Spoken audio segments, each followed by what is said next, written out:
I had planned a trip to Italy for my graduation, but my sister ruined my passport so that I stayed to babysit her kids while she and her husband are relaxing. So I exposed her, and our dad did something that no one expected. My name is Eva, and I'm 22 years old. I live with my parents, and I'm counting down the days until my college graduation. Life should be pretty simple right now, but it isn't, thanks to my older sister Dana and her twins. Dana is 29, married, and lives in her own house across town.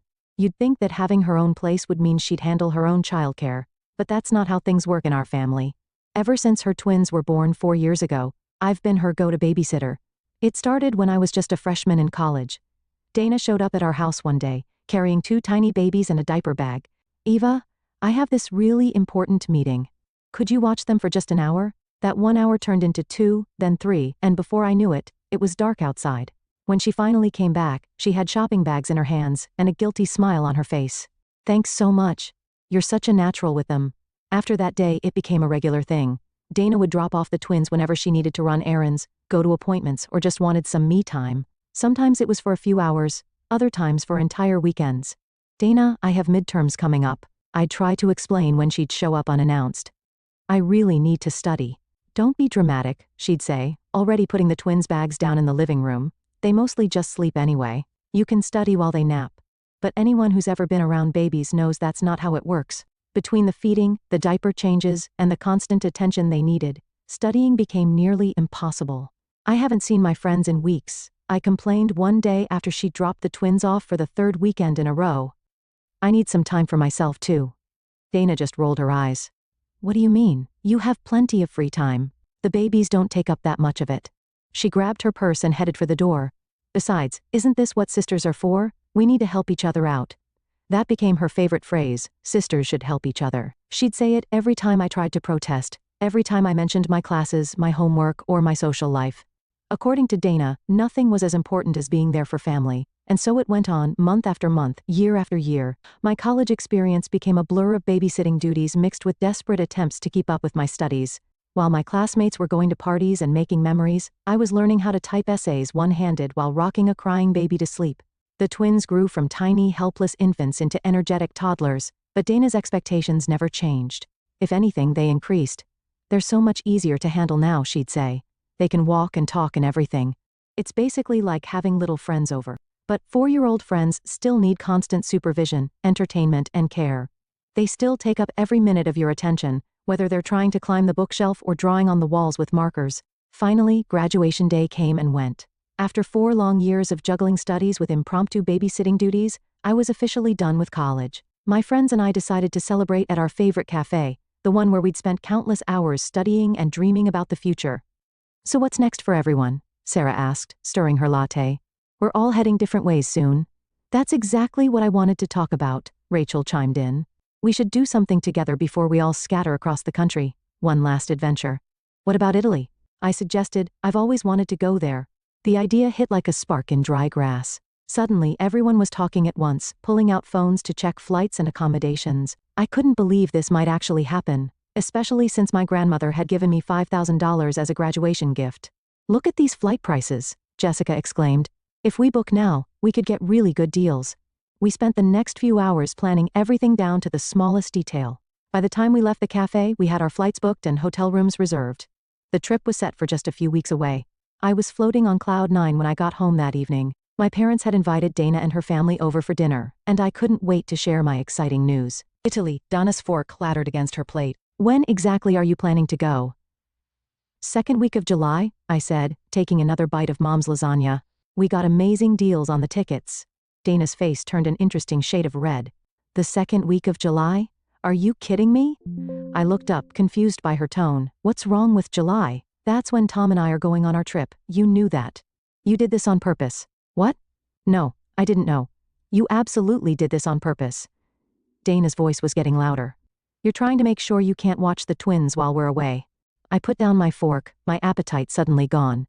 Dana, I didn't know about your trip. We just planned this today. Well, you need to cancel it, she said firmly. You can go to Italy anytime. We've already booked everything for our trip, and we need you to watch the kids. I can't cancel, I protested. I've already booked everything too. Besides, this is my only chance to travel with my friends before everyone moves away. Don't be ridiculous, Dana snapped. Your friends will still be around. My trip is more important. I haven't had a vacation in ages. You need to stay and watch the twins." I took a deep breath and met my sister's angry stare across the dinner table. "I'm not changing my plans, Dana. Everything's already booked and arranged. You can rebook. This is ridiculous. You're being completely selfish." "Selfish?" I felt my face getting hot. "I've spent the last 4 years dropping everything whenever you needed a babysitter. This might be my last chance to travel with my friends before we all move to different cities. Do you understand that? We'll never get this opportunity again." Dana slammed her hand on the table, making the silverware rattle. "And what am I supposed to do with the twins? Have you thought about that?" "Mom and Dad are too busy," Dana interrupted. "Mom's working overtime at the office and Dad's still recovering from his health issues. You know this." I watched Dad push his food around his plate, avoiding eye contact. He had been looking tired lately, that was true, but Dana was manipulating the situation, like she always did. "There's an easy solution," I said, trying to keep my voice steady. "Hire a babysitter." Dana let out a harsh laugh. "A babysitter? I don't trust strangers with my kids. Besides, we're saving up to buy a house. We can't waste money on a babysitter when you're perfectly capable of watching them." I crossed my arms.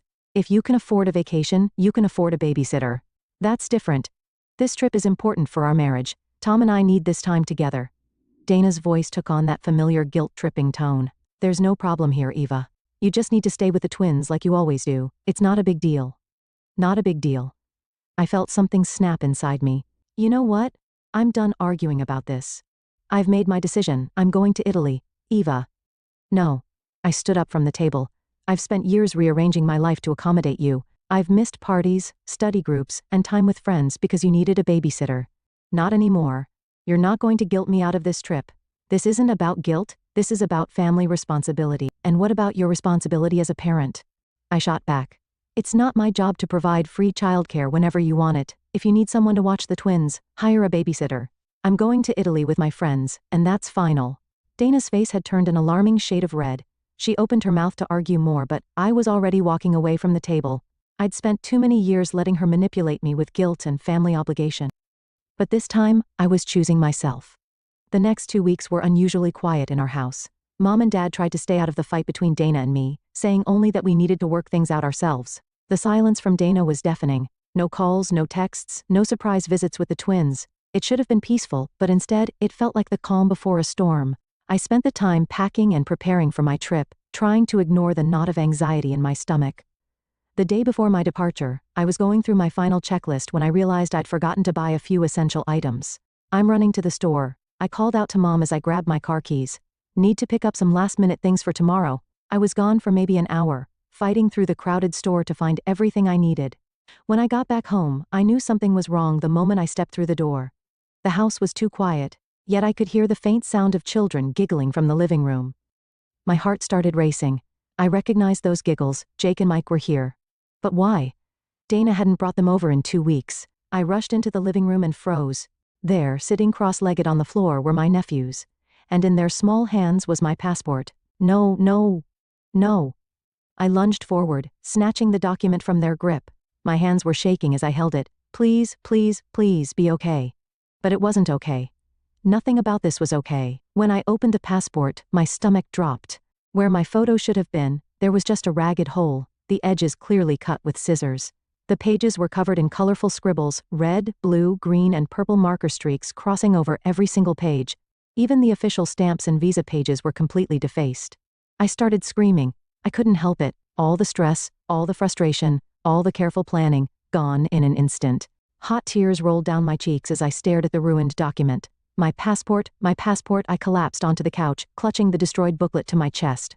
This couldn't be happening. Not now. Not when I was less than 24 hours away from my dream trip. The sound of my screams echoed through the house, bouncing off the walls like my shattered dreams of Italy. Through my tears, I noticed something else. There wasn't a single adult in sight. Who had left the twins alone with my passport? And where had they gotten scissors? Mom, Dad, and Dana burst into the living room, drawn by my screams. I held up my destroyed passport, hands still shaking. "Look what they did." I choked out between sobs. "Look at my passport." Dana's face showed no surprise. Instead, she crossed her arms and clicked her tongue disapprovingly, looking every bit the condescending older sister she'd always been. "Eva, you really need to be more careful with your important documents. How many times have I told you not to leave things lying around where the kids can get them? I stared at her in disbelief as she turned to our parents, her voice suddenly calm and reasonable, like she was discussing the weather instead of my ruined travel plans. You know how careless Eva can be. She probably left her passport out on the bed or something. The twins are curious, they just found it and wanted to play. Are you kidding me? I jumped up from the couch, my leg shaking with anger. That's impossible. I never leave my things out, especially when the twins are here. I've learned that lesson over 4 years of babysitting them.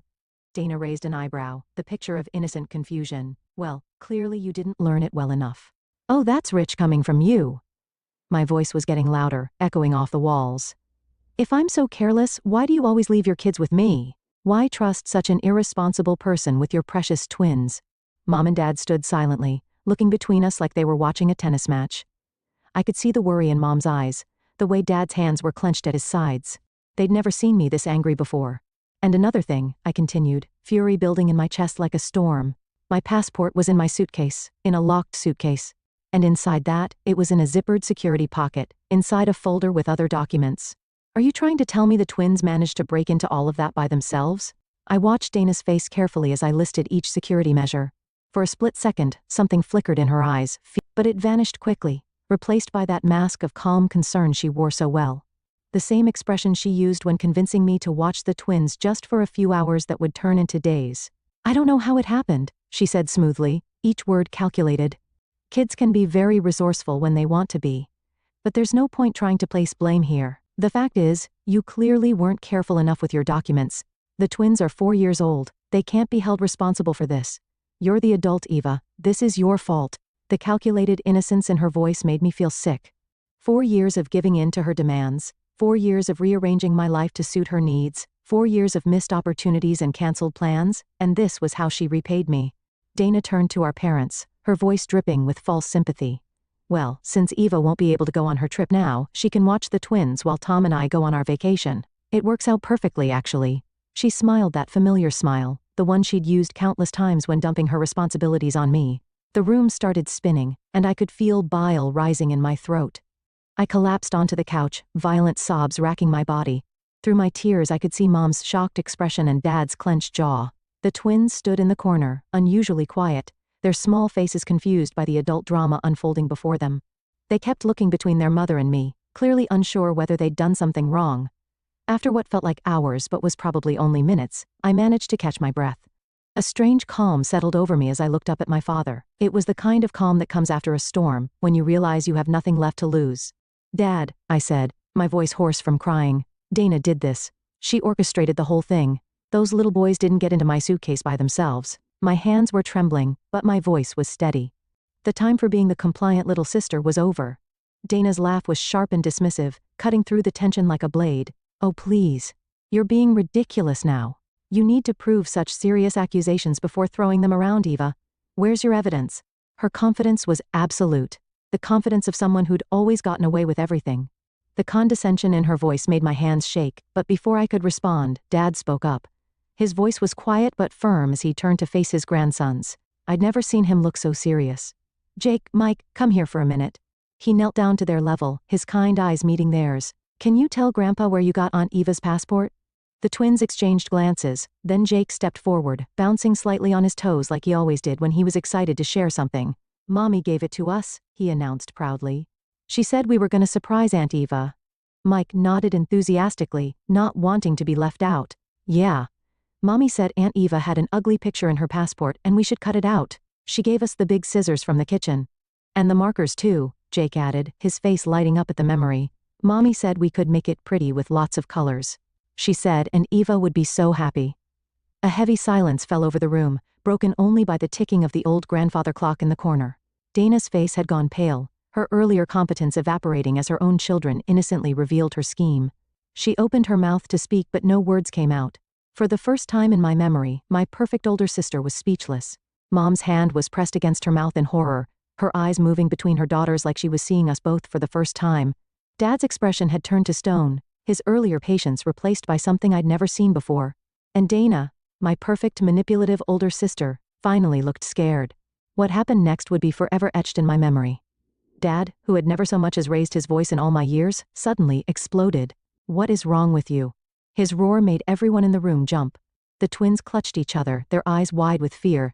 Have you completely lost your mind, Dana? Dana took a step back, her face white as chalk. Dad, don't you dare try to explain this away. His hands were shaking as he pointed at her. This isn't just some childish prank. You deliberately destroyed your sister's passport. You manipulated your own children into helping you sabotage Eva's trip. Mom pulled the twins close to her, trying to shield them from the confrontation. I sat frozen on the couch, watching my father unleash years of pent-up frustration. We have always helped you, Dana. Your mother and I have bent over backwards to support you. Eva has sacrificed her entire college experience to be your personal babysitter, and this is how you repay her kindness? By acting like a complete madwoman? Dana's lips quivered. You just needed? Dad's laugh was bitter. You've crossed every line there is to cross. Well, let me tell you something. That agreement we had about helping you buy a house? Consider it cancelled. The color drained from Dana's face. What? No, Dad, please. That $200,000? It's not going to you anymore. I'm giving it to Eva instead. She can use it to buy her own apartment, far away from your manipulation and control. His voice was steel. As for you, you'll get your inheritance when I'm dead, and not a day sooner. Dana burst into tears, mascara running down her cheeks. She looked to Mom for support, but Mom just shook her head slowly. I'm so disappointed in you, Dana, Mom said quietly, her voice heavy with sadness. I never thought you'd do something like this. I don't even recognize the person you've become. The silence that followed was deafening. My ruined passport still lay on the coffee table, a reminder of everything that had just imploded in our family. Of course I couldn't go to Italy the next day. My dream trip was effectively cancelled, at least for now. But my friends, proving why they were the best people I knew, refused to go without me. We'll reschedule, Sarah had said when I called to tell her what happened. It'll take what, a couple months to get a new passport? We'll wait. All of you, I'd asked, touched by their loyalty. Of course all of us, Rachel chimed in on our group chat. Italy's been there for 1,000 of years. It can wait a little longer. Jessica had already started researching how to change our bookings. Most of the airlines and hotels have flexible policies. We might lose a small fee, but it's worth it to go together. Their support meant everything to me. While my sister had tried to destroy my plans, my friends were proving that real family isn't always about blood. Sometimes it's about the people who choose to wait for you, who refuse to let your dreams be crushed by someone else's selfishness. Sometime later I was finally boarding a plane to Italy, new passport in hand. My friends had managed to rebook everything with minimal fees. A few in change penalties was nothing compared to the joy of keeping our dream trip intact. I still can't believe we're actually here, Sarah said as our plane took off. I squeezed her hand, grateful for friends who had waited for me. Italy was everything I'd dreamed of and more. We wandered through Rome's ancient streets, marveling at the Colosseum and throwing coins in the Trevi Fountain. In Florence, we spent hours in the Uffizi Gallery, then climbed to the top of the Duomo. Venice's canals were even more magical than I'd imagined, especially at sunset when the water turned golden. This gelato alone was worth the wait, Rachel declared one afternoon as we sat by the Spanish Steps. And look at these photos, they're going to make amazing Christmas cards. But the best part wasn't just the sightseeing, it was the freedom. For the first time in 4 years, I didn't have to check my phone constantly for messages from Dana. No last-minute babysitting emergencies, no guilt trips, no manipulations. Just me, my friends, and the adventure we'd planned together. Back home, things had changed dramatically. The house was peaceful now, without the constant chaos of the twins running around or Dana's demands echoing through the halls. Dad had already started the process of transferring the house money to my name instead of Dana's. I found a nice 2-bedroom apartment near the city center. I told Mom over coffee one morning after returning from Italy. It's perfect for starting my new job. She smiled, looking more relaxed than I'd seen her in years. Your father and I are so proud of you, sweetheart. You've handled everything with such grace. Dana hadn't been to the house since the passport incident. Mom still called her occasionally, keeping the line of communication open but distant. According to Mom, Dana had quit her job to stay home with the twins, though we all suspected it had more to do with not being able to find free childcare anymore. She's learning to be a real mother, Mom said during one of our talks. It's about time. Dad remained firm in his decision about the money. Actions have consequences, he'd say whenever Mom brought up Dana. She's an adult who made a choice to hurt her sister. I'm not going to reward that behavior. I canceled my girlfriend's stay at a luxury resort that I paid. The twins still asked about me sometimes. According to Mom's reports from her phone calls with Dana, I missed them. But I knew maintaining distance was necessary for now. Maybe someday, when they were older, I could have a relationship with them that wasn't tangled up in their mother's manipulation. In the meantime, I was building my own life. The Italy trip had given me more than just beautiful memories. It had shown me what I was capable of when I stopped letting others control my choices. My new apartment was a fresh start, a space that was truly mine, where no one could show up unannounced demanding favors. You know what the best part is? I asked my friends during our weekly dinner meetup. I finally feel like I'm living my own life, not just being a supporting character in Dana's. Sometimes I catch myself feeling guilty about how things turned out, the family rift, Dad's harsh stance, the twins growing up without their aunt. But then I remember my destroyed passport and the calculated cruelty behind it. And while Dana may have lost a babysitter, I gained something far more valuable, my freedom.